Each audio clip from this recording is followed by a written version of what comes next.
Hello बच्चों, आज हम क्लास 10 का first chapter chemical reactions and equations discuss करते हैं अभी। और आप हमारे ये चैनल वीडियो ज़्यादा से ज़्यादा लाइक करें, सब्सक्राइब करें, अपने फ्रेंड के साथ ज़्यादा से ज़्यादा शेयर करें। चैप्टर का टाइटल है केमिकल रिएक्शंस एंड इक्वेशंस। तो ऑब्वियस है इस चैप्टर में रिएक्शंस और इक्वेशंस के बारे में डिटेल से बताया गया होगा। तो लेकिन एक छोटा सा 9th का चैप्टर भी है, आपने पढ़ा होगा 9th में, चेंजेस अराउंड अस। हमारे आसपास जो चेंजेस हैं वो दो टाइप के हो सकते हैं, फिजिकल चेंजेस और केमिकल चेंजेस। फिर दोनों चेंज में डिफरेंस क्या है? अगर हम सबसे पहले आपके साथ फिजिकल चेंज के बारे में बात करते हैं तो फिजिकल चेंज क्या होते हैं? In case of physical changes no new substances are formed.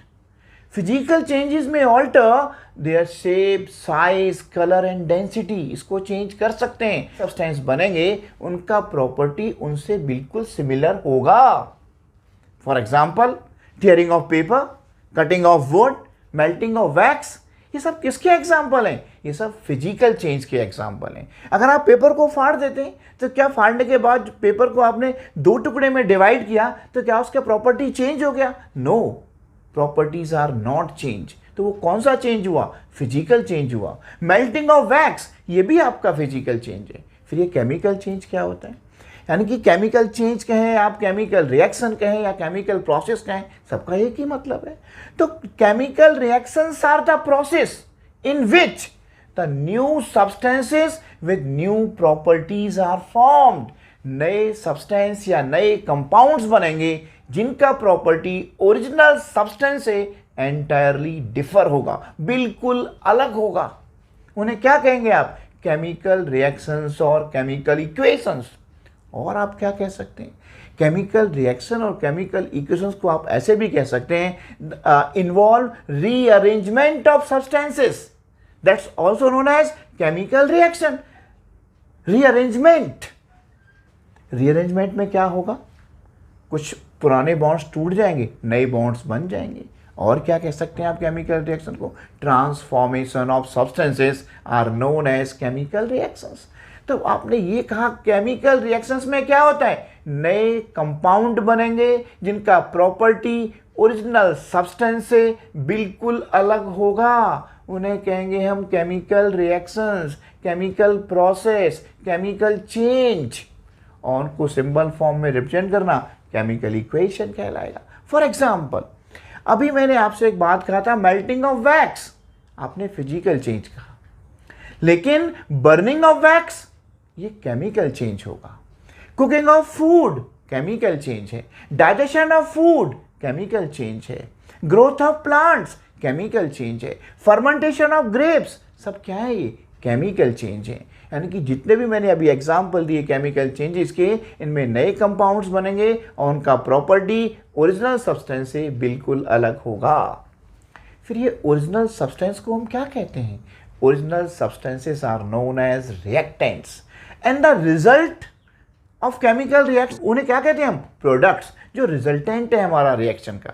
अभी हमने लिखा भी है आपके लिए, the original substances which combine और रिएक्ट और undergo a chemical change are called reactants and the new substances that form are called products. Reactants left hand side में लिखे जाएंगे, प्रोडक्ट्स राइट हैंड साइड में लिखे जाएंगे। NaCl जब silver nitrate से रिएक्ट करेगा तो क्या बनाएगा? सिल्वर क्लोराइड और सोडियम नाइट्रेट। तो यानी कि ये लेफ्ट हैंड साइड में लिखे हैं, क्या है? ये रिएक्टेंट्स हैं। और जो प्रोडक्ट है, यानी कि जो हमारा रिजल्ट है केमिकल रिएक्शन का, वो क्या है? हमारे प्रोडक्ट्स हैं। कभी कभी बच्चे कहते हैं या डेफिनेशन बोलते हैं, the substance that take part in chemical reaction are known as reactants. ये डेफिनेशन रॉन्ग होगा, क्योंकि रिएक्शन में टेक पार्ट हिस्सा कौन है? कैटलिस्ट भी है। आप कहेंगे सर ये कैटलिस्ट क्या होता है? Catalyst are those substances that increase और decrease the rate of chemical reaction. Rate का मतलब या तो वो स्पीड को फास्ट कर देंगे या स्लो कर देंगे। अगर आपका कोई केमिकल रिएक्शन सपोज मान लिया आपने आधा घंटे में होता है, वो उसे 5 मिनट में ही कर देगा, रेट फास्ट कर दिया उसने, उन्हें कैटलिस्ट कहते हैं। कैटलिस्ट उसके रेट को बढ़ा भी सकते हैं और कम भी कर सकते हैं। यानी कि those substances which increase the rate of chemical reaction are known as catalyst, and those substances which decrease the rate of chemical reaction are known as negative catalyst. तो कैटलिस्ट दो टाइप के होंगे, पॉजिटिव और negative. जो rate को बढ़ा देंगे वो पॉजिटिव और जो कम कर देंगे वो नेगेटिव कैटलिस्ट कहलाएंगे। एक बेस्ट एग्जांपल आपने देखा होगा, रस्टिंग या कोरोजन ऑफ आयरन, कोई रस्टिंग कहते हैं।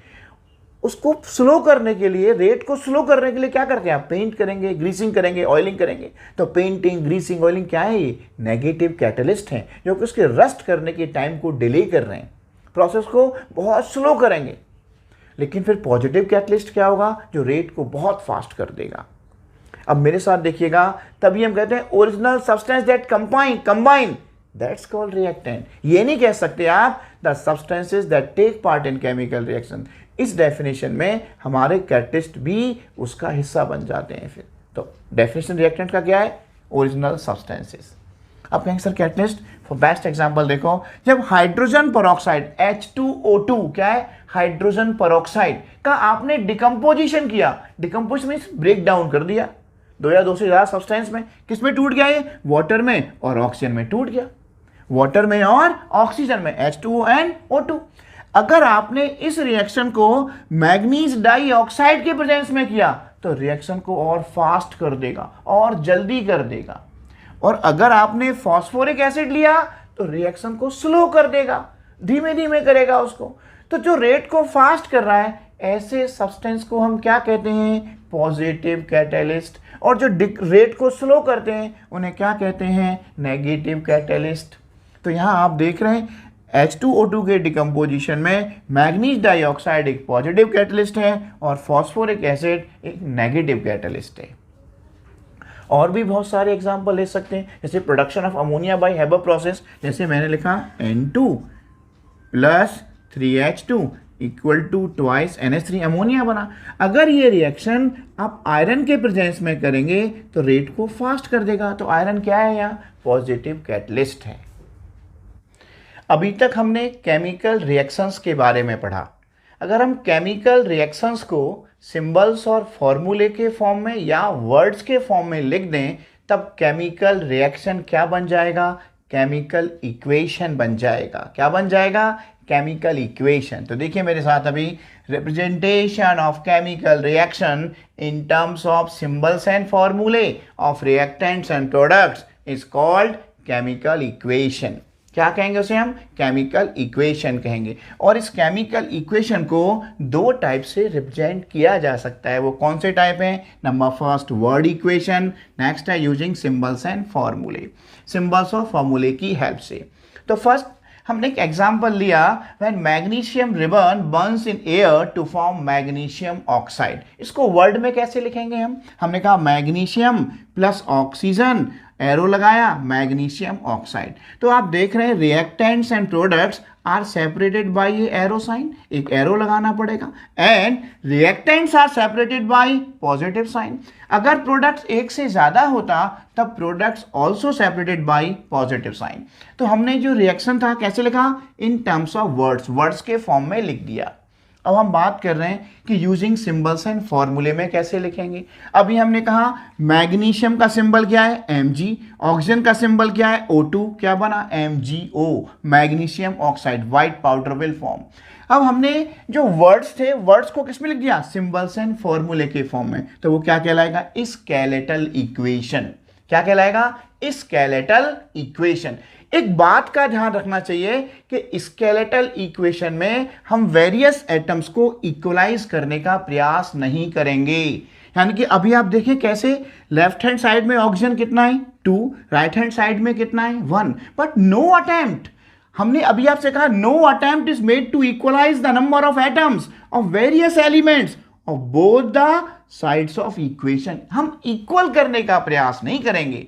अगर इक्वल करने का प्रयास कर दिया, इक्वल कर दिया, तो वो क्या कहलाएगा? बैलेंस्ड इक्वेशन कहलाएगा। जैसे देखिएगा Mg + O2 = MgO, right hand side में कितना मैग्नीशियम है आपका? 1 था, यहाँ भी 1 था। ऑक्सीजन कितना है? 2, यहाँ ऑक्सीजन कितना था? 1, तो हमने 2 से मल्टीप्लाई किया, ऑक्सीजन हमारा 2 हो गया। फिर हमने देखा कि Mg अब 2 हो गया, तो फर्दर हमें 2 से मल्टीप्लाई करना पड़ा। ये रिएक्शन क्या कहलाएगा? Balanced chemical equation. यानी कि आपने सबसे पहले क्या लिखा? स्केलेटल लिखा, फिर स्केलेटल को आपने अगर बैलेंस कर दिया तो वो क्या कहलाएगा? बैलेंस्ड केमिकल इक्वेशन कहलाएगा।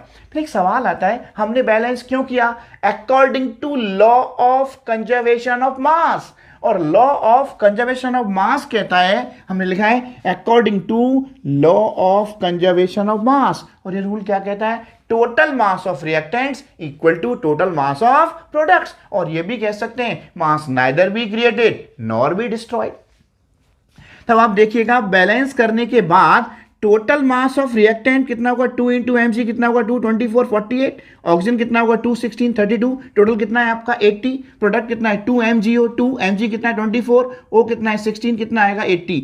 मास ऑफ रिएक्टेंट्स 80 ग्राम है, प्रोडक्ट्स भी 80 ग्राम है। तो किसको वेरीफाई कर रहा है? लॉ ऑफ कंजर्वेशन ऑफ मास। तब वेरीफाई करेगा जब हमारे वेरियस एलिमेंट्स कैसे होंगे? सेम होंगे बोथ साइड्स में। उसे क्या कहेंगे हम? बैलेंस्ड इक्वेशन कहेंगे। एक और बात ध्यान रखना है मेरे बच्चों, ऐसा नहीं है जब आप किसी वर्ड इक्वेशन को स्केलेटल रिप्रेजेंट करें, ऐसा नहीं हर बार वो अनबैलेंस्ड ही होगा। आप देख रहे हैं mg plus O2 equal to mgO, right hand side में ऑक्सीजन 1 है, लेफ्ट हैंड साइड में 2 है, तो ये स्केलेटल कैसा है? अनबैलेंस्ड है। ऐसा नहीं है अगर हमने कोई उसे बैलेंस करने का प्रयास भी नहीं किया तब भी वो बैलेंस्ड हो सकता है, वो भी स्केलेटल कह सकते हैं उसे यार। जैसे अगर जिंक रिएक्ट करता है सल्फ्यूरिक एसिड के साथ तब क्या बनेगा मेरे बच्चों? Zinc sulphate plus hydrogen gas. अब आप चेक किए हाइड्रोजन कितना है राइट हैंड साइड में? 2। लेफ्ट हैंड साइड में कितना है? 2। जिंक 1 है, जिंक 1 है, S1 है, S1 है, O4 है, O4 है। तो जो लेफ्ट हैंड साइड में आपके जो वेरियस एलिमेंट्स हैं राइट हैंड साइड में भी सेम है। पर लेकिन ये है क्या? ये भी तो जिंक जब रिएक्ट करता है सल्फ्यूरिक एसिड से तो क्या बना है? Zinc sulphate plus hydrogen. इसे आप स्केलेटल भी कहेंगे। और ये स्केलेटल कैसा है? बैलेंस्ड केमिकल इक्वेशन है। अगर उसे ये Mg+O2 कहता था, अनबैलेंस था, आपने लेकिन इसे बैलेंस करने का प्रयास नहीं किया, तो बैलेंस करने का प्रयास तो इसे भी नहीं किया, तो ये दोनों इक्वेशन क्या है आपके? स्केलेटल है। और बैलेंस भी हो सकता है स्केलेटल और अनबैलेंस भी हो सकता है। और अगर आप स्केलेटल को बैलेंस कर दें वो तो फिर बैलेंस्ड केमिकल इक्वेशन ही कहलाएगा। क्यों बैलेंस किया? ये याद रखना है, according to law of conservation of mass. Drawbacks of chemical equation. अभी हमने केमिकल रिएक्शन को जब केमिकल इक्वेशन के फॉर्म में रिप्रेजेंट किया उसमें बहुत सारे इंफॉर्मेशन मिस हो जाते हैं। जैसे कि हमारा जो रिएक्टेंट है वो सॉलिड है, लिक्विड है या गैस है, उसको हीट दी जाएगी या हीट रिलीज होगी, यानी कि ये हमारा प्रोसेस एंडोथर्मिक है या एक्सोथर्मिक है, इसके बारे में हम कोई आइडिया नहीं लगा पाते। ये सबसे मेन ड्रॉबैक्स है केमिकल रिएक्शन को जब हम रिप्रेजेंट करते हैं इन टर्म्स ऑफ केमिकल इक्वेशन। तो मैंने देखो अभी आपके सामने डज नॉट टेल्स अबाउट, क्या नहीं बता रहा? फिजिकल स्टेट, यानी कि हमारे रिएक्टेंट और प्रोडक्ट सॉलिड हैं, लिक्विड हैं या गैस हैं, इसके बारे में कोई आइडिया नहीं होता। फिर रिएक्शन कंडीशंस, यानी कि ये रिएक्शन किसके प्रेजेंस में होगा या नहीं होगा, इसके बारे में हम कुछ आइडिया नहीं लगा पाते। Next, heat changes in equation. Heat changes means we have no idea about the type of reaction, it's an endothermic और एक्सोथर्मिक, ये किस टाइप का रिएक्शन है। अब देखिएगा हमने इन सबको कैसे दूर किया। तो to make a chemical equation more informative, हम क्या कर सकते हैं कि जिससे हमारा केमिकल इक्वेशन मोर इन्फॉर्मेटिव हो और इन सारे जितनी भी सारी कमियां रह गई हैं उन्हें हम दूर कर सकते हैं। तो हमने क्या किया? सॉलिड के लिए क्या लिखा? S, लोअर स्क्रिप्ट में लगा दिया। लिक्विड के लिए L, for gas G and aqueous के लिए हमने क्या लिखा? AQ। एक्वस मीन्स ऐसे सॉल्ट्स जो वाटर में सॉल्युबल होते हैं उन्हें हम एक्वस वर्ड यूज करते हैं उनके लिए। नेक्स्ट, प्रेसिपिटेट के लिए हम डाउनवर्ड एरो लगाएंगे, गैस रिलीज के लिए हम अपवर्ड एरो लगाएंगे, इरिवर्सिबल रिएक्शन के लिए आप ये एरो लगाएंगे सिंगल में, और रिवर्सिबल रिएक्शन के लिए आप इस टाइप के एरो का इस्तेमाल करेंगे। नेक्स्ट, फॉर एग्जाम्पल देखिएगा, जब मैग्नीशियम ऑक्सीजन के साथ बर्न करता है तो क्या बनता है? Magnesium oxide. हम रिएक्शन कंडीशंस को एरो के ऊपर लिखेंगे। क्या लिख दिया हमने? बर्न किया।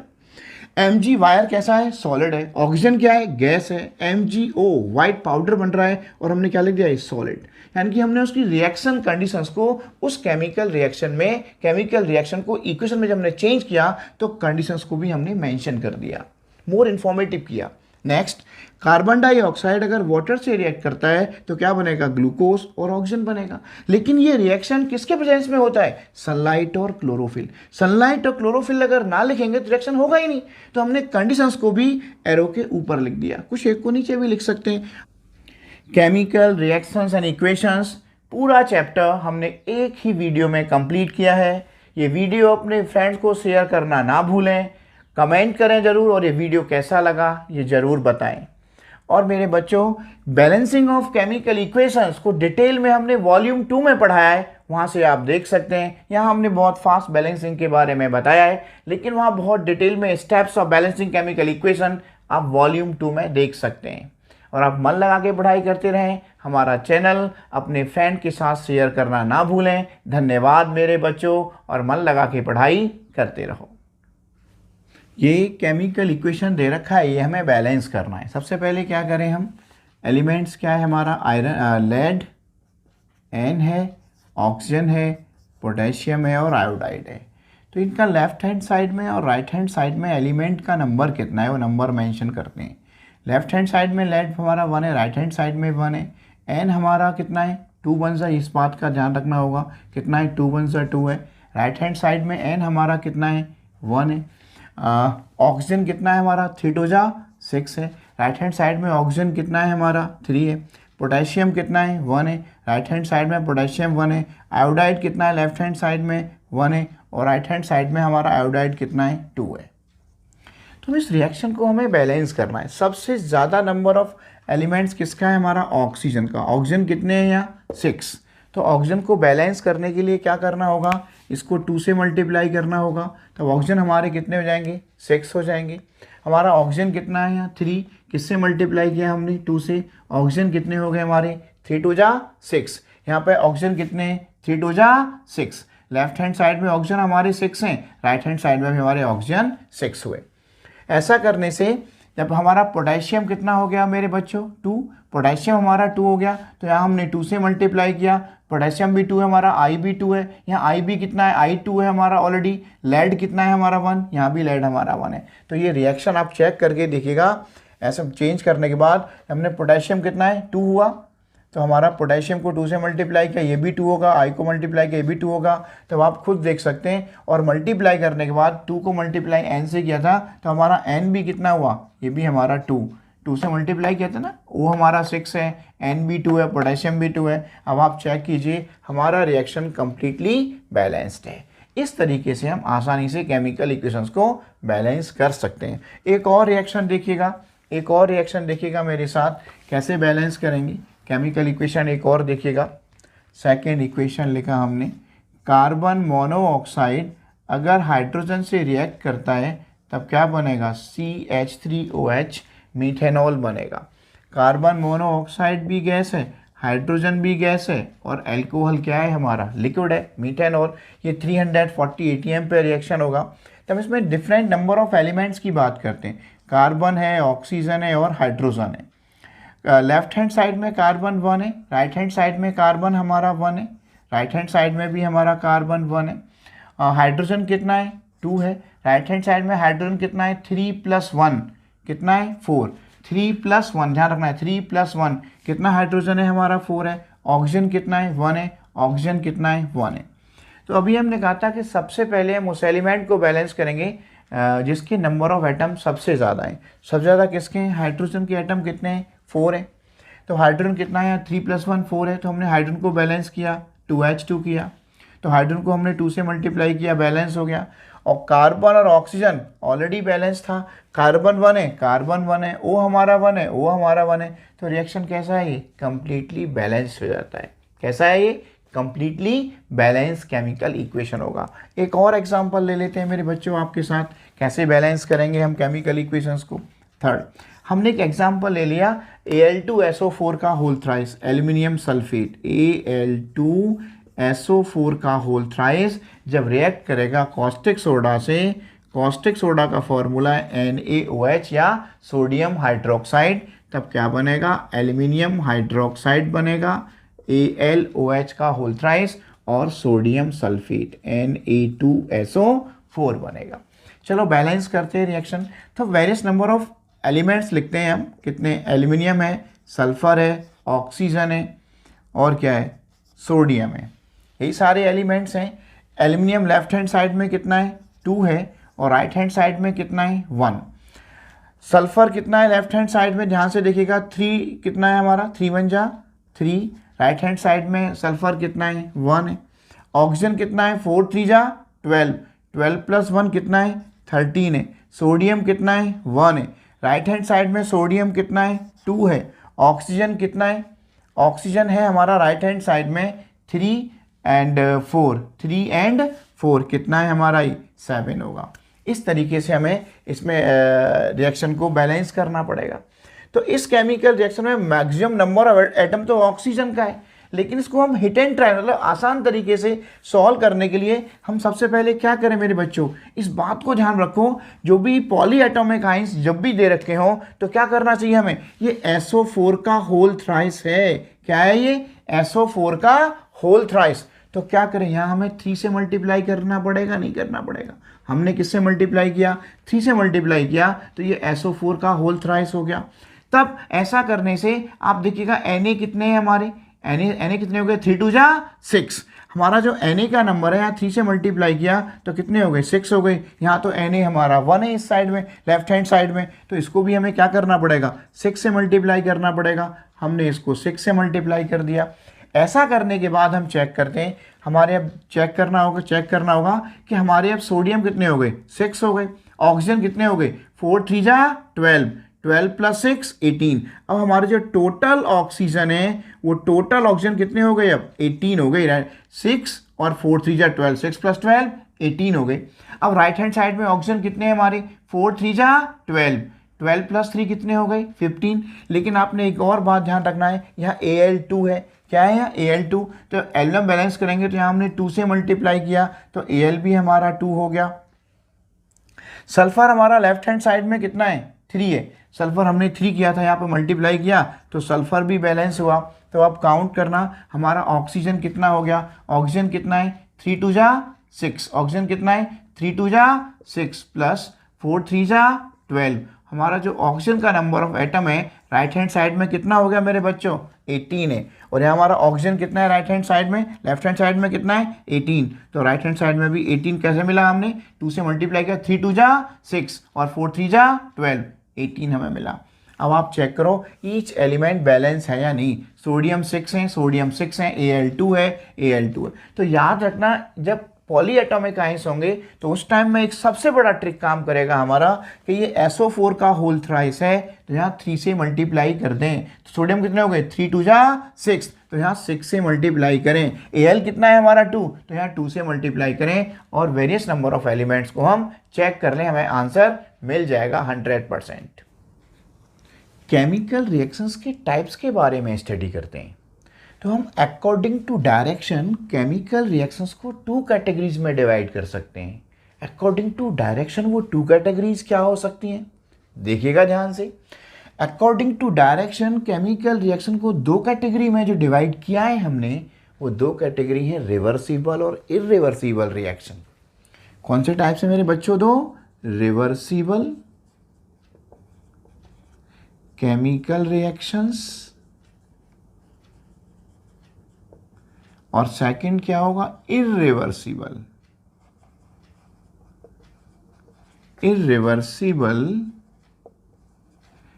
Chemical reactions. रिवर्सिबल का मतलब क्या है, एक ऐसा रिएक्शन जो दोनों डायरेक्शन में हो सकता है, फॉलोड इन बोथ डायरेक्शन, यानी कि that type of chemical reaction that followed in both direction. Both मतलब फॉरवर्ड एंड बैकवर्ड। इसका मतलब क्या है फॉरवर्ड और बैकवर्ड का, देखिएगा मेरे साथ। जब नाइट्रोजन हाइड्रोजन से रिएक्ट करेगा तो क्या बनाएगा, अमोनिया। और अमोनिया फर्दर टूट सकता है, डिकम्पोज हो सकता है किसमें, N2 और H2 में। अगर बैलेंस करेंगे तो क्या होगा, N2 plus 3H2, N2 plus 3H2 equal to 2NH3, और ये रिएक्शन होता है इन प्रेजेंस ऑफ आयरन।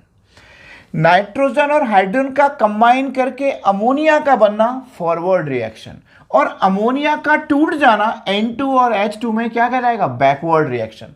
तो that type of chemical reaction that followed in forward as well as backward, जो दोनों में हो सकता है, फॉरवर्ड भी और बैकवर्ड भी, उसे क्या कहेंगे आप, रिवर्सिबल केमिकल रिएक्शंस। और आप ये भी कह सकते हैं कि that type of chemical reactions in which reactants combine to form products and products further recombine या डिकम्पोज इनटू रिएक्टेंट्स, और हमारे प्रोडक्ट्स रिएक्टेंट में चेंज हो जाएं। यानी कि रिएक्टेंट से प्रोडक्ट का बनना और प्रोडक्ट से रिएक्टेंट का बनना क्या कहलाएगा? रिवर्सिबल केमिकल रिएक्शंस कहलाएगा। फिर मन में सवाल आ रहा होगा, ये इरिवर्सिबल केमिकल रिएक्शंस क्या है?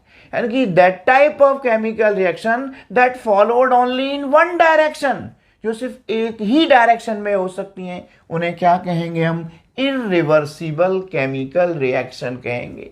जैसे अगर हमने एग्जांपल लिया इरिवर्सिबल केमिकल रिएक्शन का, देखिएगा मेरे साथ, अगर हमने कहा सोडियम क्लोराइड अगर रिएक्ट करता है सिल्वर नाइट्रेट के साथ, कौन? Silver chloride NaCl, sodium chloride अगर रिएक्ट करेगा AgNO3 सिल्वर नाइट्रेट के साथ, तब क्या बनेगा? AgCl plus NaNO3 sodium nitrate बनेगा। AgCl का ये डाउनवर्ड एरो कह रहा है प्रेसिपिटेट बनेगा। Precipitate means insoluble solid part that settle down the bottom is called precipitate। तो मेरे बच्चों, यहाँ जब NaCl AgNO3 से कंबाइन करेगा तो AgCl और NaNO3 बनेगा। लेकिन अभी मैंने क्या कहा था? AgCl और NaNO3 do not further combine to give NaCl और AgNO3। मैंने अभी कहा था यहाँ रिएक्टेंट प्रोडक्ट बना सकते हैं और प्रोडक्ट रिएक्टेंट बना सकते हैं, लेकिन यहाँ reactant combine to form products, but products do not further recombine, दोबारा कंबाइन नहीं होंगे और रिएक्टेंट नहीं बना सकते। रिएक्शन एक ही डायरेक्शन में होगा, रिएक्टेंट से प्रोडक्ट्स बनेंगे ओनली। प्रोडक्ट्स अब रिएक्टेंट में चेंज नहीं हो सकते, उन्हें क्या कहेंगे हम? इरिवर्सिबल केमिकल रिएक्शंस कहेंगे। और ज़्यादातर हमारे क्लास 10 में इरिवर्सिबल केमिकल रिएक्शंस के बारे में ही हम डिटेल से पढ़ रहे हैं। आगे जाके क्लासेस में पढ़ेंगे कि रिवर्सिबल और इरिवर्सिबल दोनों के बारे में हम डिटेल में पढ़ेंगे। नेक्स्ट पॉइंट था हमारा according to heat changes. Heat changes के अकॉर्डिंग भी हम केमिकल रिएक्शंस को दो कैटेगरी में डिवाइड कर सकते हैं। वो दो कैटेगरी कौन सी है? मेरे साथ देखो मेरे बच्चों, according to heat changes. According to heat changes chemical reaction के दो टाइप होंगे, एक्सोथर्मिक केमिकल रिएक्शन और एंडोथर्मिक केमिकल रिएक्शन। एक्सोथर्मिक और एंडोथर्मिक केमिकल रिएक्शंस।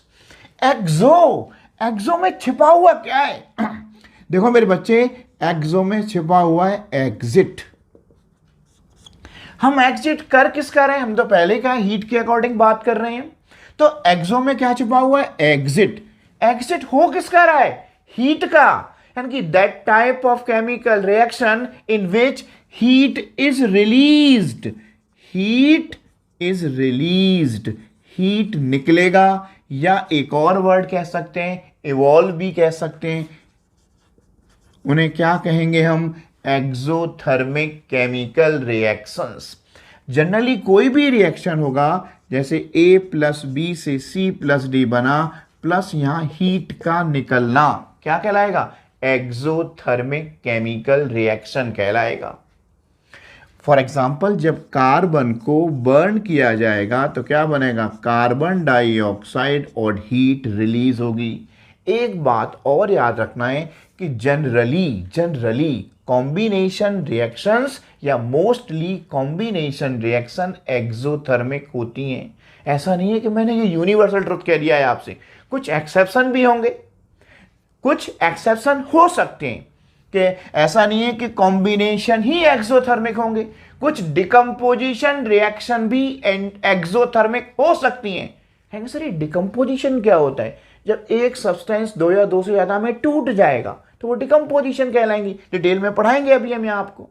तो डिकम्पोजिशन का एग्जाम्पल कहेंगे, सर ये कौन सा एग्जाम्पल है जो डिकम्पोजिशन है लेकिन फिर भी वो एक्सोथर्मिक है, हीट रिलीज कर रहा है? आपने मेरे बच्चों एक सुना होगा, decomposition of vegetable matter into compost. जब वेजिटेबल मैटर से कंपोस्ट बनेगा तो वो भी एक एक्सोथर्मिक का ही एग्जाम्पल है। जब वेजिटेबल जो मटेरियल है हमारा उनसे जब हम कंपोस्ट बनाते हैं उस प्रोसेस में भी हीट रिलीज होता है, तो वो भी किसका एग्जाम्पल है? एक्सोथर्मिक का ही एग्जाम्पल है। एक और एग्जाम्पल ले लेते हैं जो बहुत ही इंपॉर्टेंट है, रेस्पिरेशन।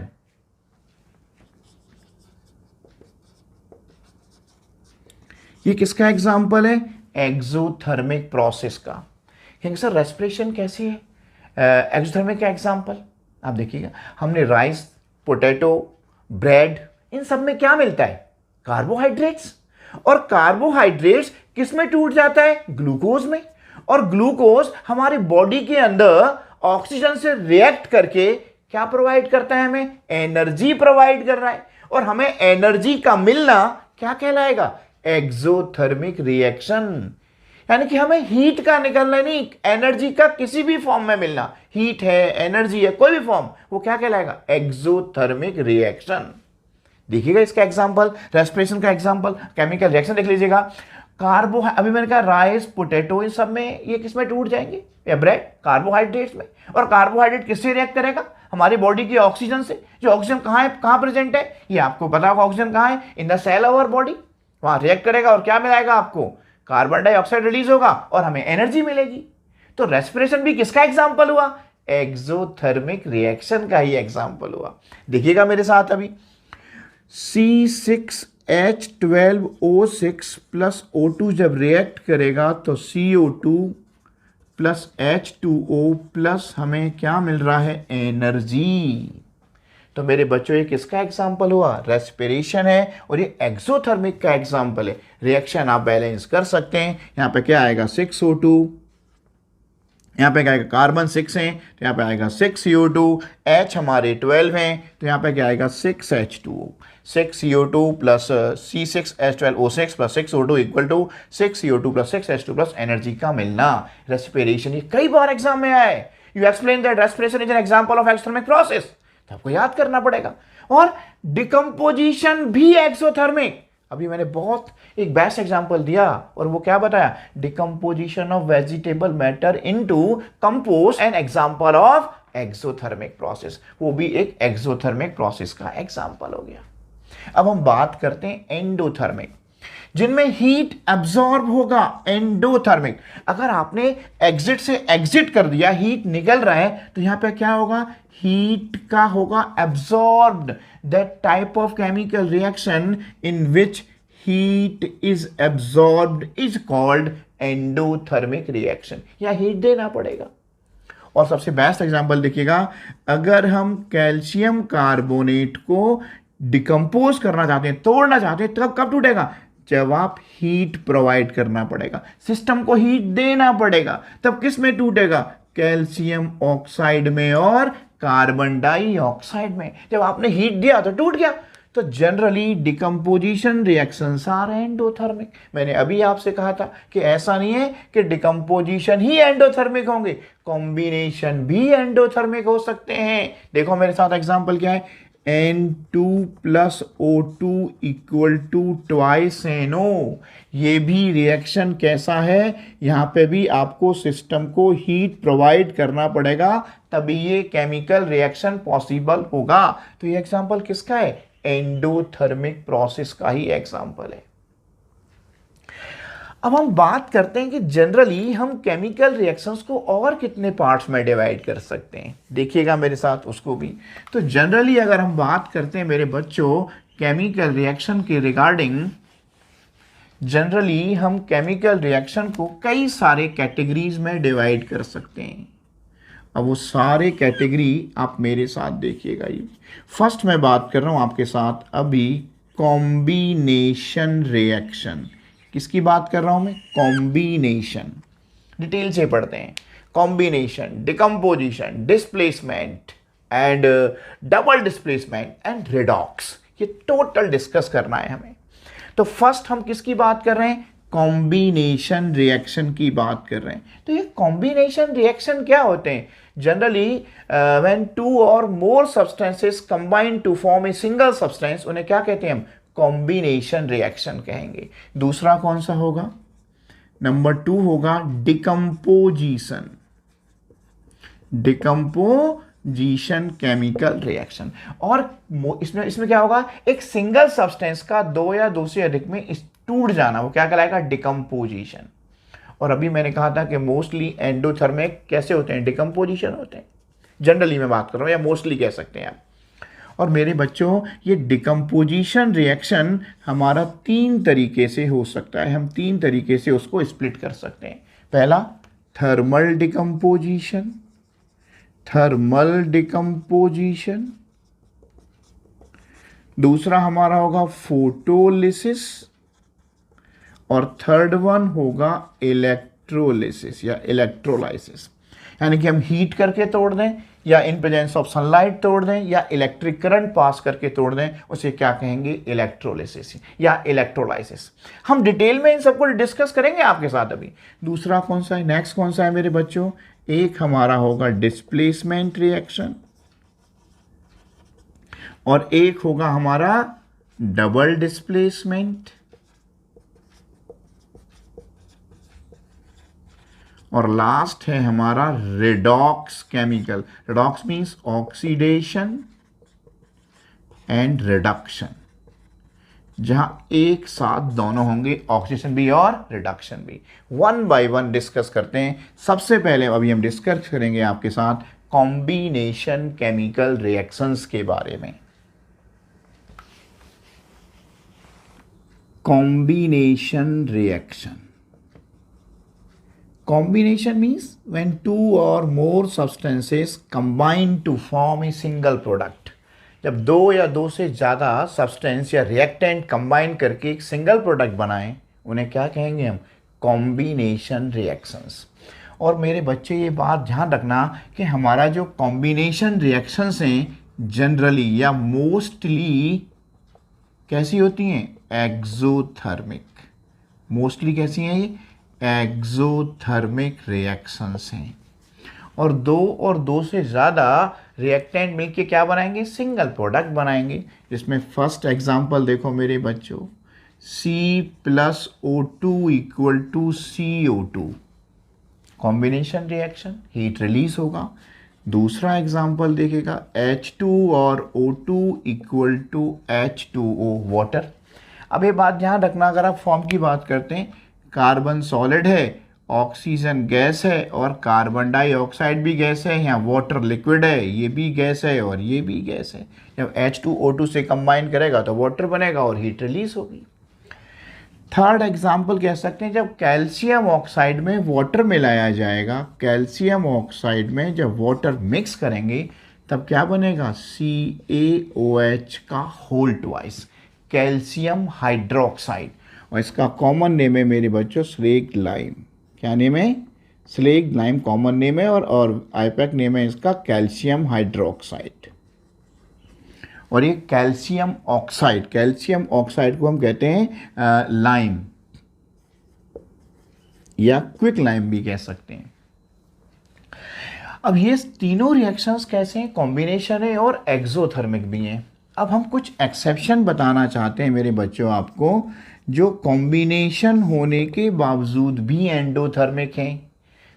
समझ में ध्यान रखना, कॉम्बिनेशन रिएक्शन बट एंडोथर्मिक, ये एंडोथर्मिक होंगे। जैसे N2+O2 equal to NO and Fe+S equal to FeS, दोनों में हीट प्रोवाइड करना पड़ेगा तो रिएक्शन एंडोथर्मिक हो गई।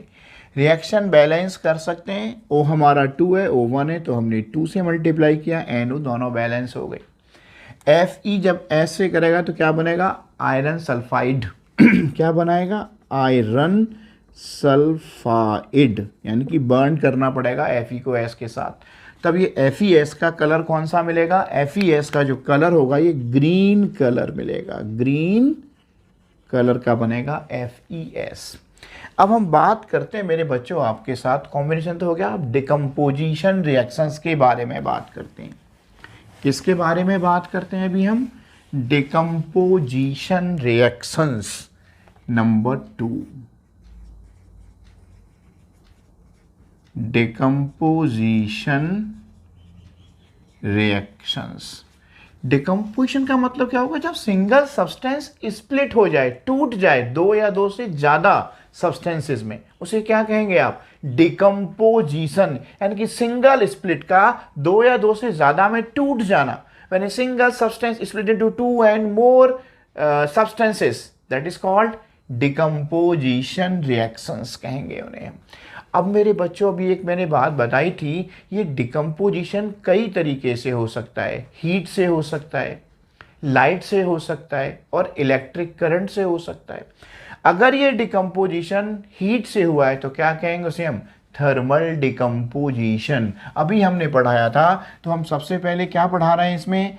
Thermal decomposition.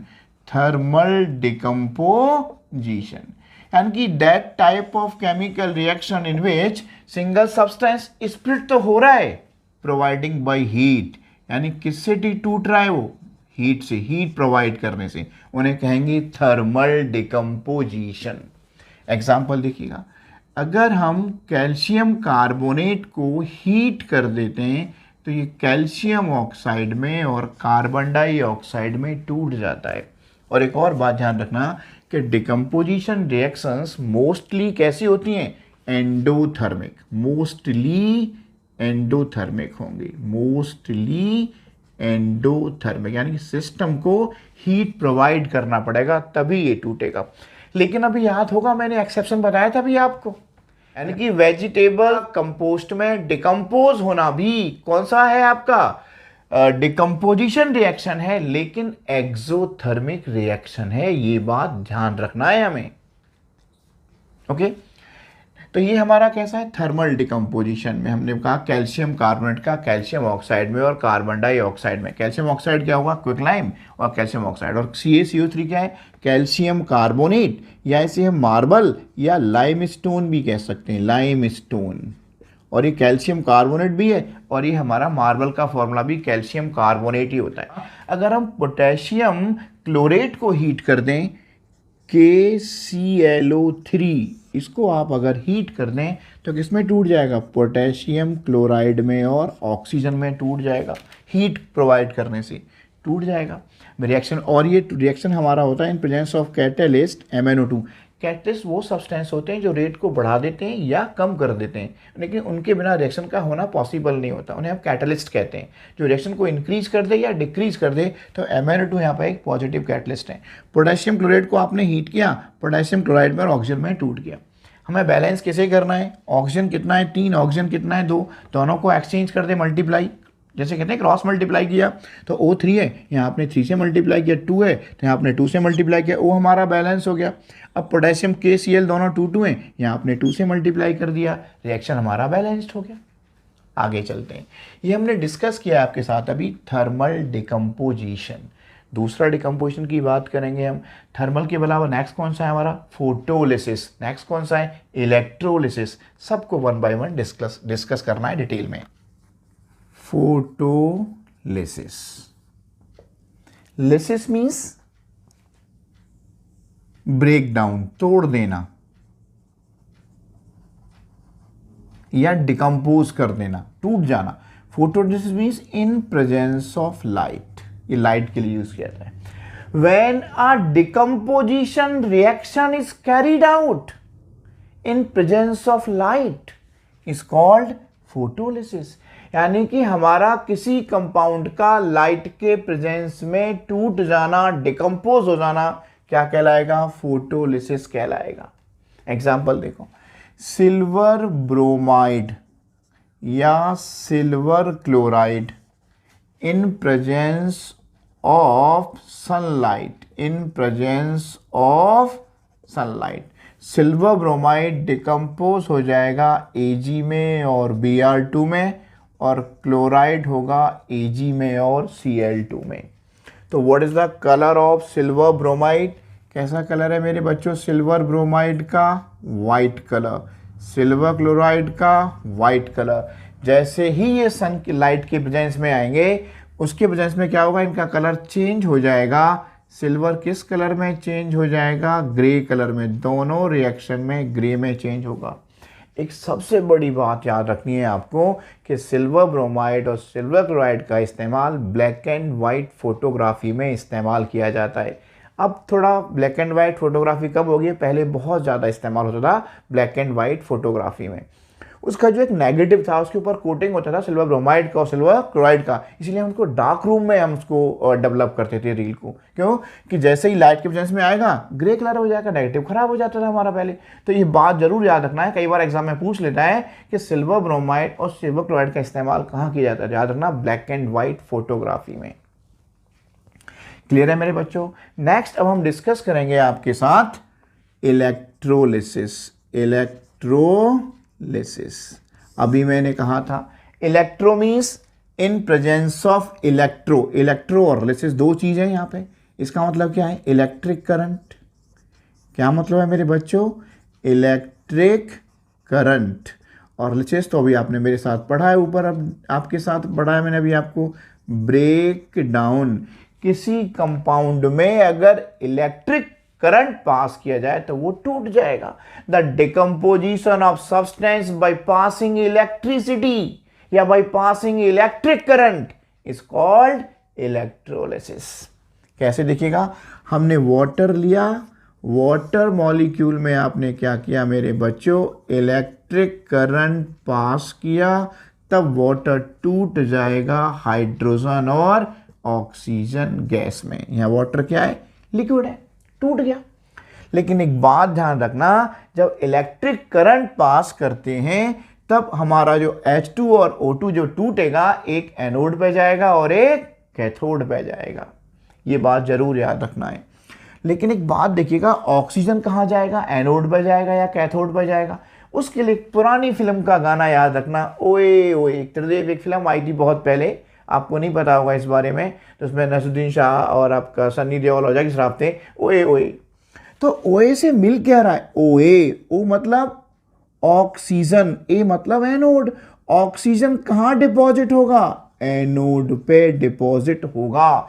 ऑक्सीजन तो नेगेटिवली चार्ज पार्टिकल है, तब एनोड कैसा होगा, नेगेटिव के पास। नेगेटिव कहां जाएगा, पॉजिटिव के पास। तो ये बात भी आपको पता चलेगी कि हमारा एनोड कैसा है, पॉजिटिव इलेक्ट्रोड है। जब आपको पता चली गया कि ऑक्सीजन एनोड पे जाएगा तो हाइड्रोजन कहां जाएगा, कैथोड पे जाएगा। 1 गेट 1 फ्री का ऑफर है, अगर एक याद हो गया तो दूसरा अपने याद हो जाएगा। अगर ऑक्सीजन एनोड पे जा रहा है तो हाइड्रोजन कहां जाएगा, कैथोड पे जाएगा। ये सारी बातें याद रखनी होंगी। अब अगर इसका आप डायग्राम बनाना चाहें तो मैं बता देता हूँ, थोड़ा सा आपको आइडिया देता हूँ उसके बारे में। ये हमने एक बीकर लिया और बीकर में हमने 2 इलेक्ट्रोड्स लगा दिए।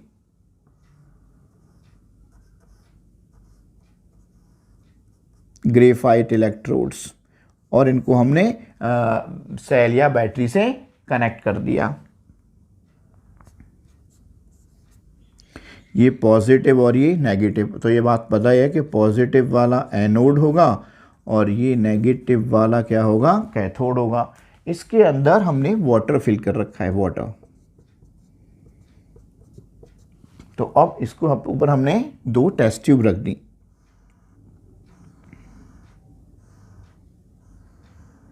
तो यहां जो बबल्स मिलेंगे वो किसके मिलेंगे, हाइड्रोजन और ऑक्सीजन की। रिएक्शन को बैलेंस करना, H हमारा 2 है, H2 है, O हमारा 2 है, हमारा तो 2 से मल्टीप्लाई करना पड़ेगा। तो यहाँ 2 2 जा 4 हाइड्रोजन हो गए, यहाँ पे 2H2 प्लस O2। तो आप देख रहे हैं हाइड्रोजन का वॉल्यूम्स डबल है।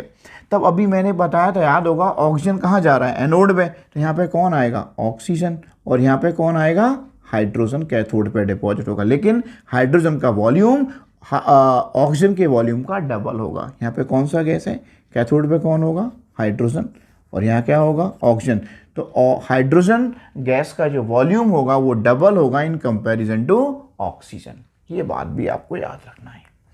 एक छोटी सी बात और याद रखना मेरे बच्चों, जो कि बहुत ही अच्छा इंपॉर्टेंट हमारा फैक्ट है, कि हमारा जो फेरस सल्फेट है उसका फॉर्मूला मैं नोट में लिख देता हूँ। एक नोट याद रखना इसको, ये बहुत इंपॉर्टेंट फैक्ट है। सबसे बॉटम टॉप पे लिखता हूँ मैं कि हमारा जो फेरस सल्फेट है उसका फॉर्मूला होता है FeSO4। एक्चुअली उसका जो फॉर्मूला होता है वो होता है फेरस सल्फेट का FeSO4 इंटू 7H2। ये क्रिस्टल है। अगर हम इन्हें हीट कर देंगे, क्या लिखा है मैंने, फेरस सल्फेट क्रिस्टल्स। कलर कैसा है इनका, ग्रीन कलर है। कैसा कलर है मेरे बच्चों, ग्रीन कलर। जब आप हीट करेंगे तो ये 7 मॉलिक्यूल्स वाटर के लूज कर जाएगा और वाटर लूज करने से फेरस सल्फेट का जो कलर होगा वो क्या होगा, वाइट कलर हो जाएगा। डिस्प्लेसमेंट रिएक्शंस, नाम से क्लियर है। डिस्प्लेस, एक मेटल का दूसरे मेटल को डिस्प्लेस कर देना, रिप्लेस कर देना, क्या कहलाएगा, डिस्प्लेसमेंट रिएक्शन कहलाएगा। लेकिन कौन डिस्प्लेस करेगा, वीक कर सकता है क्या, नहीं। हायर रिएक्टिव मेटल डिस्प्लेस कर सकता है लोअर रिएक्टिव मेटल को from the solution of their salt. ये बात ध्यान में रखनी है। कौन करेगा, higher reactive metal lower reactive metal को डिस्प्लेस कर सकता है फ्रॉम देयर सॉल्ट। क्या कहेंगे उसे, displacement reaction. Higher reactive metal displace lower reactive metals from their salt solution, from the solution of their salt is called displacement reactions। अब इसको एक याद बेस्ट करने का तरीका कहता है कि एक सीरीज याद कर ली जाए, और सीरीज का निमोनिक मेरे साथ देखो मेरे बच्चों, बहुत आसानी से याद हो जाएगा आपको। सीरीज क्या कह रहा है निमोनिक, कहो ना बेटा कार मांगे। अब बेटा कार मांगने की जिद कर रहा है, आपने याद कर लिया, कहो ना बेटा कार मांगे। अब हमने एक टूथपेस्ट बना दिया, जो हमारा ब्रांड है जो सबसे ज्यादा फेमस है, वो ब्रांड कौन सा है, अल्जन फी और नी। ये हमारा टूथपेस्ट का ब्रांड हो गया, अल्जन फी नी। फिर एक और ब्रांड बना दिया हमने, सन पब है, आप कह सकते हैं सूर्य पूरब में निकलता है। फिर एक राम लखन के गाने की हमने कॉपी कर दी, क्यों होगी AGOG, क्यों होगी AGOG, और लास्ट में क्या है, PT प्लेटिनम। राम लखन का गाना सुना होगा, AGOG में हूं मनमौजी। तो हमने बना दिया क्यों होगी AGOG, और लास्ट में प्लेटिनम है। तब हमारा निमोनिक को अगर आप स्टेप ब्रेक डाउन करके उसको भी स्टेप में याद करोगे तो मेटल भी याद रह जाएंगे बहुत फास्ट तरीके से। क्या पहला क्या है, कहो ना बेटा कार मांगे। फिर हमारा एक टूथपेस्ट ब्रांड है बड़ा फेमस, अल्जेंफिनी। सन पब है, क्यों होगी AGOG। तो देखिएगा, potassium, sodium, barium, calcium, magnesium, aluminium, zinc, iron, nickel, tin, lead, hydrogen, copper, mercury, silver, gold और प्लेटिनम। हायर लोअर को कर सकता है।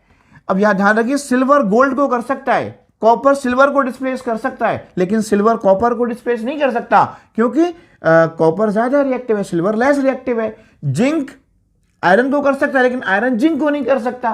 तो ये रिएक्टिविटी सीरीज क्या है, जो टॉप से आप बॉटम आ रहे हैं तब रिएक्टिविटी क्या हो रहा है, reactivity decreases from top to bottom. Top to bottom क्या हो रहा है, रिएक्टिविटी डिक्रीज हो रहा है। Higher reactive metal lower reactive metal को डिस्प्लेस कर सकता है from the solution of their salt.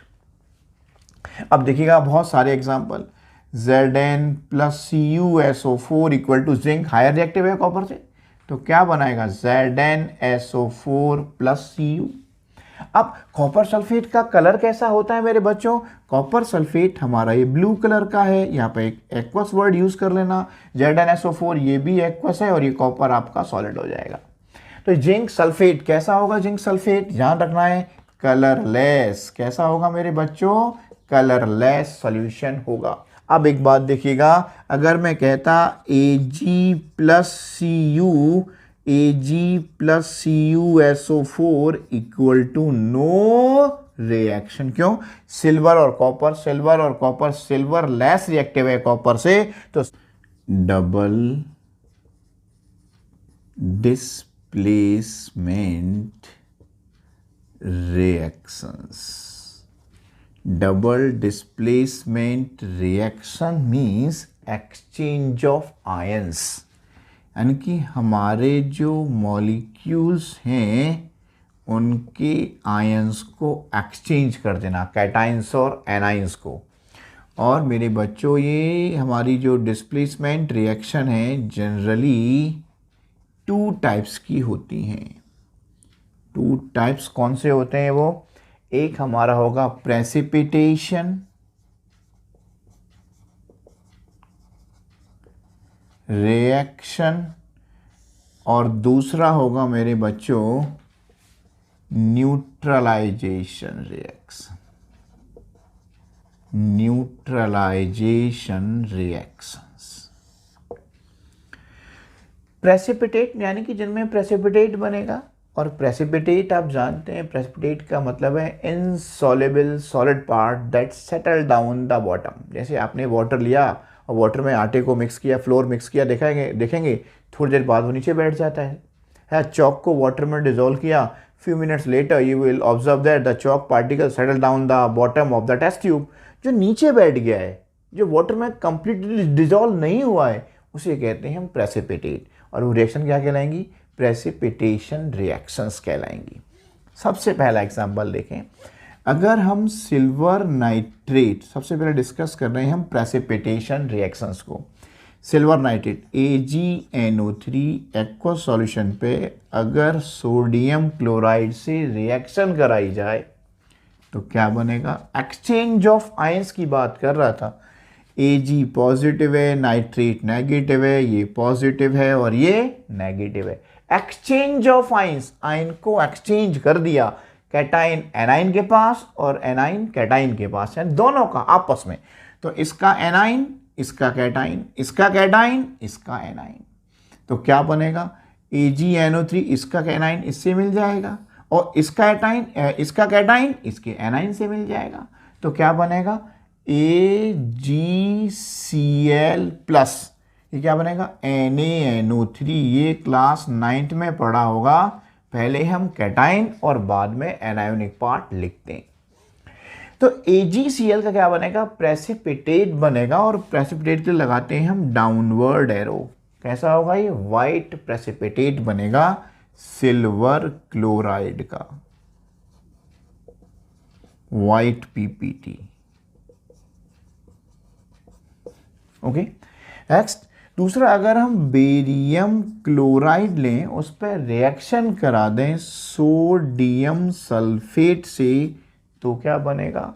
Exchange कर दो आयन को, BaSO4 प्लस NaCl बनेगा।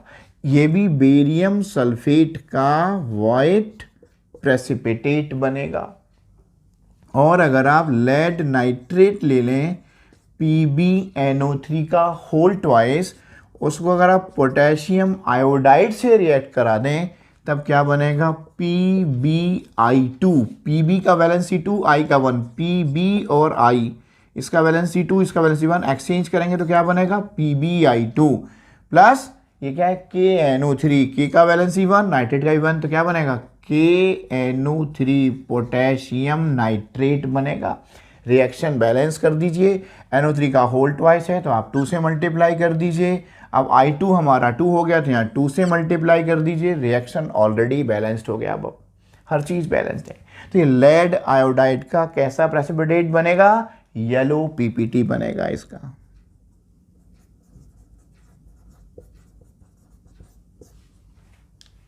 Neutralisation reaction.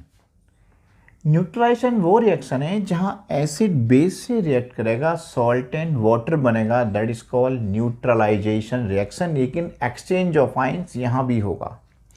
आप देखिएगा H पॉजिटिव है, Cl नेगेटिव है, Na पॉजिटिव है, OH नेगेटिव है, तो यहाँ क्या होगा? ये Cl किससे मिलेगा? Na से, इसका कैटाइन, इसका एनाइन, तो क्या बना? Sodium chloride. HOH ये क्या बना? वाटर। सोडियम क्लोराइड वाटर बना, न्यूट्रलाइजेशन रिएक्शन हो गया। इसमें भी पोटेशियम हाइड्रोक्साइड पॉजिटिव है, हाइड्रोक्साइड आयन नेगेटिव है, H पॉजिटिव है, NO3 negative. Overall NO3 negative है, पॉलीएटॉमिक आयन है NO3। ये हमारा नाइट्रिक एसिड है। यहाँ पे भी वही कहानी, OH H से मिलेगा तो क्या बनेगा? पोटेशियम हाइड्रोक्साइड थोड़ा सा ध्यान रखना, मैंने एसिड प्लस बेस लिखा है लेकिन यहाँ पोटेशियम हाइड्रोक्साइड बेस है और HNO3 एसिड है। तब क्या बनेगा, OH और H वाटर और K इससे मिलेगा NO3 से, तो क्या बनेगा KNO3 प्लस वाटर। यानी कि बेस एसिड से मिले या एसिड बेस से मिले, क्या बनेगा salt and water, and that reactions are classified as neutralisation reaction. Redox reactions, redox means reduction plus oxidation. ऐसे रिएक्शन जहां रिडक्शन और ऑक्सीडेशन एक साथ हों उन्हें क्या कहते हैं, redox reaction. That type of chemical reaction in which oxidation as well as reduction occur simultaneously, एक साथ जहां हो जाए दोनों, कौन दोनों, ऑक्सीडेशन एंड रिडक्शन, उन्हें क्या कहेंगे, रिडॉक्स केमिकल रिएक्शन। एक बेस्ट एग्जांपल डेली लाइफ का देखिएगा मेरे साथ। आप ये बात मेरे बच्चों जानते हैं, ये क्या है, एप्पल। और जब आप इसे काट के रख दें, काट दिया 2 पीस में, और आप देखेंगे कुछ देर बाद after some times it becomes brown in colour. जहां से आपने कट किया है इसका कलर कैसा हो गया, ब्राउन कलर का। क्यों हो गया ब्राउन कलर का, because apple is a rich source of iron. Iron पाया जाता है एप्पल में, तो iron present in the apple get oxidised. Iron present in apple get oxidised, तो कलर कैसा हो गया उसका, ब्राउन कलर हो गया। और आप कह सकते हैं मेरे बच्चों, और example, rusting of iron also an example of oxidation. अब सवाल ये उठता है कि ये ऑक्सीडेशन है क्या, कैसे एक्सप्लेन करें इसे हम। It is a process of, और एक और बात ध्यान रखना है, अगर ऑक्सीडेशन याद कर लिया तो रिडक्शन उसका रिवर्स है, उल्टा है बिल्कुल। 1 गेट 1 फ्री का ऑफर है, एक याद करो और दूसरे को दिमाग से सोचो। तो what do mean by oxidation, it is a process of, किसका प्रोसेस, एडिशन ऑफ ऑक्सीजन। अगर ऑक्सीजन ऐड किया जा रहा है तो रिमूवल किसका होगा, हाइड्रोजन का। और क्या कह सकते हैं आप, और ये भी कह सकते हैं मेरे बच्चों, लॉस ऑफ इलेक्ट्रॉन या लूज ऑफ इलेक्ट्रॉन, या कुछ भी कह सकते हैं आप। और लॉस ऑफ इलेक्ट्रॉन्स, ये सिंबल है, क्या कहलाएगा, ऑक्सीडेशन। और मैंने कहा था 1 गेट 1 फ्री का ऑफर है। ऑक्सीडेशन आपने याद किया और रिडक्शन को दिमाग से सोचा, ये उसका उल्टा होगा। क्या सोचा, एडिशन ऑफ ऑक्सीजन, तो यहां क्या कहेंगे, एडिशन ऑफ हाइड्रोजन। क्या कहेंगे, एडिशन ऑफ हाइड्रोजन। यहां पे क्या कहेंगे, रिमूवल ऑफ हाइड्रोजन, तो यहां पे क्या कहेंगे आप, रिमूवल ऑफ ऑक्सीजन। यहां पे क्या था, लॉस ऑफ इलेक्ट्रॉन, यहां पे आप क्या कहेंगे, एडिशन ऑफ इलेक्ट्रॉन्स।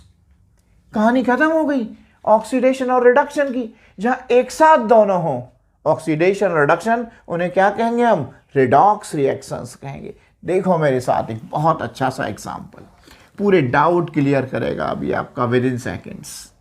देखिएगा, CuO कॉपर ऑक्साइड जब रिएक्ट करेगा हाइड्रोजन के साथ तो क्या बनेगा, Cu plus H2O, Cu plus H2O। आप हमेशा लेफ्ट हैंड साइड से कंपैरिजन कीजिए कि लेफ्ट हैंड साइड में क्या हुआ, यानी कि रिएक्टेंट में हुआ क्या है प्रोडक्ट के बनते बनते, इस बात का ध्यान रखना है।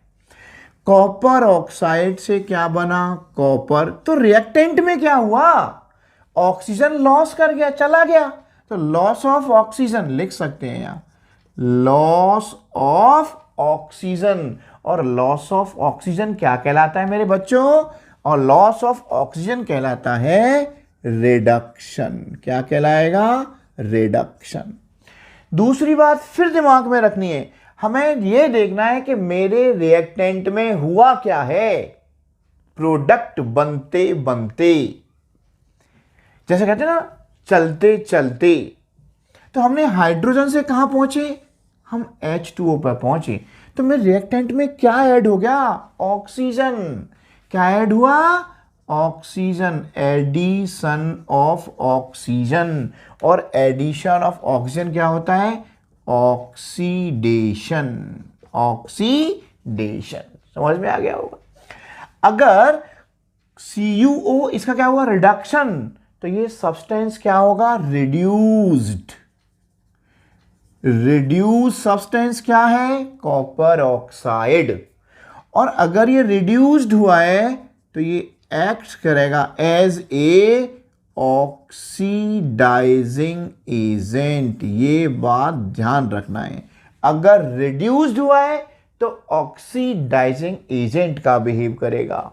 नेक्स्ट पॉइंट देखिएगा, हाइड्रोजन ऑक्सीडेशन, तो H2 क्या हुआ है, ऑक्सीडाइज्ड, तो बिहेव किसका करेगा, या एक्ट्स एज ऑक्सीडाइज किसका, रिड्यूसिंग एजेंट का। ये बात दिमाग में रखनी है, अगर ऑक्सीडाइज्ड हुआ है तो रिड्यूसिंग एजेंट का काम करेगा, और रिड्यूस्ड हुआ है तो ऑक्सीडाइजिंग एजेंट का बिहेव करेगा। Effects of oxidation reaction in daily life, क्या इफेक्ट्स हैं हमारे ऑक्सीडेशन के या रिडॉक्स रिएक्शंस के। सब दो इफेक्ट्स हैं, कोरोजन और rancidity. What do mean by corrosion, यानी कि मेटल का धीमे धीमे अपने आप खत्म हो जाना, उनको कोरोड हो जाना, क्या कहलाएगा, कोरोजन। और इसका बेस्ट एग्जांपल है corrosion in case of iron is called rusting, जिसे जंग कहते हैं कि जंग लग गया हमारे मेटल पे। लेकिन रस्ट वर्ड किसके लिए यूज होगा, आपको देखेगा, corrosion in case of iron is called rusting, जिसका कोरोजन का एग्जाम्पल हमने अभी क्या कहा आपसे, rusting. Rusting is an example of corrosion. अब पहले ये बताओ कोरोजन क्या होता है। अब ये कहेंगे the slow eating up of metals in the presence of air and moisture is called corrosion. फिर रस्टिंग क्या है, slow eaten up of iron in the presence of air and moisture is called rusting.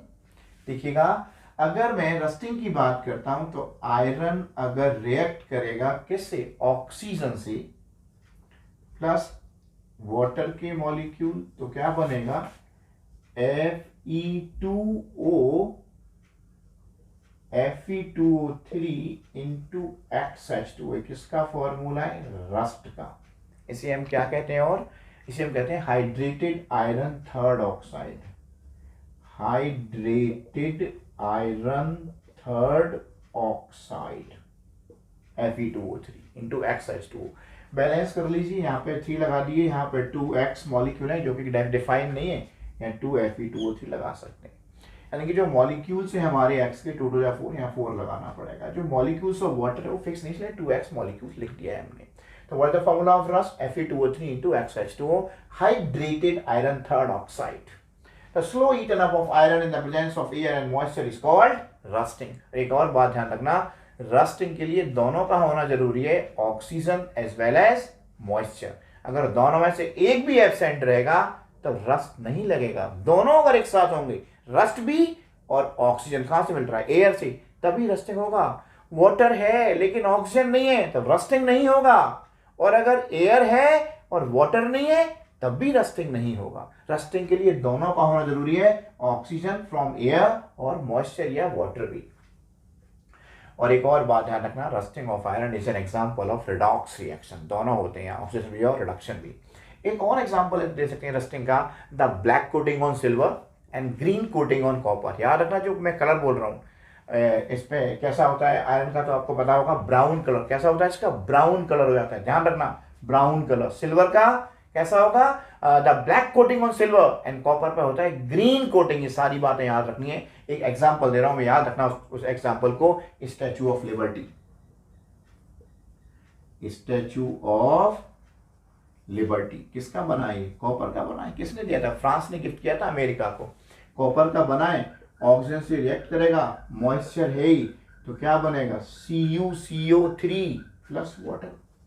अब जो CuCO3 पे जो coating आएगा, कैसा coating आएगा, ये ग्रीन कोटिंग आएगा, ये बात ध्यान रखना। इसके साथ एक और बात ध्यान रखना कि अगर आप कॉपर को ऑक्सीजन के साथ बर्न करेंगे तब कॉपर ऑक्साइड बनेगा। अगर आपने तो कॉपर ऑक्साइड बनेगा और कैसा होगा, ये ब्लैक कलर का होगा।